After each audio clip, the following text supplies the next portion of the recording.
Paul Graham, a renowned computer scientist, entrepreneur, and essayist, introduced the concept of the hierarchy of disagreement in his 2008 essay, How to Disagree. Graham's hierarchy was created as a response to the often low-quality nature of online discussions, particularly in forums and comment sections, where disagreements frequently devolve into personal attacks, insults, and unproductive arguments. To address this issue, Graham developed the hierarchy of disagreement, which categorizes responses to arguments or opinions into 7 levels, ranging from the most unproductive to the most productive.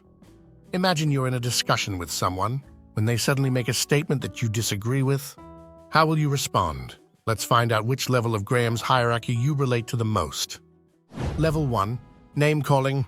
Imagine someone tells you, aliens are real, and your immediate response is, you're just an idiot for believing that. This level of disagreement is called name-calling, the most basic and least constructive form of response. It doesn't engage with the claim about aliens at all. Instead, it attacks the person making the statement. This approach can quickly escalate tensions and shut down any possibility of a productive discussion. Name-calling is ineffective because it avoids the substance of the argument and instead focuses on belittling the individual, which rarely leads to any meaningful resolution or understanding. Level 2. Ad hominem. Now picture yourself responding with, you believe in aliens? You probably believe in all sorts of conspiracy theories. This is an ad hominem attack, where the disagreement targets the person's character or beliefs rather than the argument itself. By labeling someone a conspiracy theorist, you dismiss their argument without engaging with it. This tactic can be particularly damaging in debates, as it shifts the focus away from the actual topic and undermines the person's credibility instead of critically analyzing their point. Level 3. Responding to tone. Suppose you reply with, why are you so excited about this? You're taking it way too seriously. This response falls under the category of responding to tone. Rather than addressing the claim that aliens exist, it criticizes the manner in which the statement was delivered. While tone can sometimes convey underlying emotions or attitudes, focusing solely on it can detract from the substance of the discussion. By commenting on tone, you might imply that the person is irrational or overly emotional, which can sidetrack the conversation and prevent a deeper discussion of the actual topic. Level 4. Contradiction. From this level onwards, the responses begin to engage more directly with the content of the statement, rather than focusing on the person making the statement or the manner in which it was presented.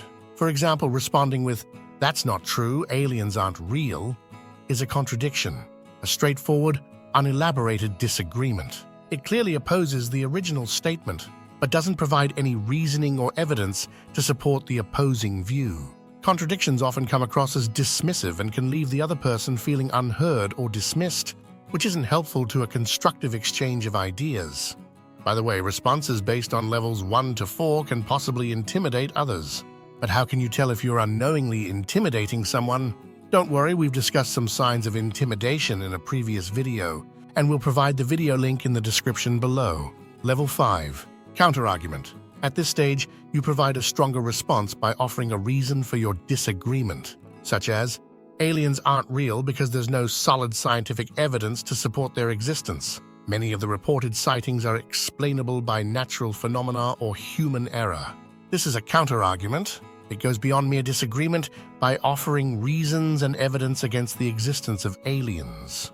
Counterarguments are a crucial part of productive debates, as they provide a foundation for discussing the good points of each side's position. This level of disagreement encourages a more educated and thoughtful exchange, where both parties can consider the evidence and reasoning behind differing viewpoints. Level 6. Refutation. Now imagine you respond with, the supposed evidence for aliens often turns out to be misunderstandings or hoaxes.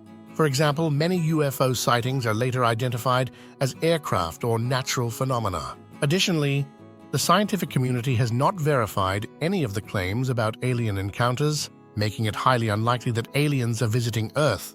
This response is a refutation. It quotes specific claims or evidence that have been presented, explaining why they are not valid or reliable. Refutations are effective in clarifying misunderstandings and correcting misinformation, helping to refine the discussion and bring it closer to a fact-based conclusion. Level 7. Refuting the central point. Finally, consider a response like, while it's fascinating to consider the possibility of extraterrestrial life, the claim that aliens are real lacks credible evidence from reliable sources. The scientific method depends on getting consistent results and having research checked by experts. Right now, there isn't any solid research or repeated findings that confirm aliens exist. Until such evidence is presented, the claim remains speculative rather than factual. This response is at the highest level, refuting the central point. It engages deeply with the core of the argument, providing a comprehensive rebuttal that addresses the key issue, that is, lack of evidence. This approach demonstrates a respectful and thorough engagement with the topic, promoting a more meaningful and educated discussion. By the way, did you know it's not always compulsory to give a response in every situation? There are some moments when it's wise to stay quiet, and we've revealed those moments in this video.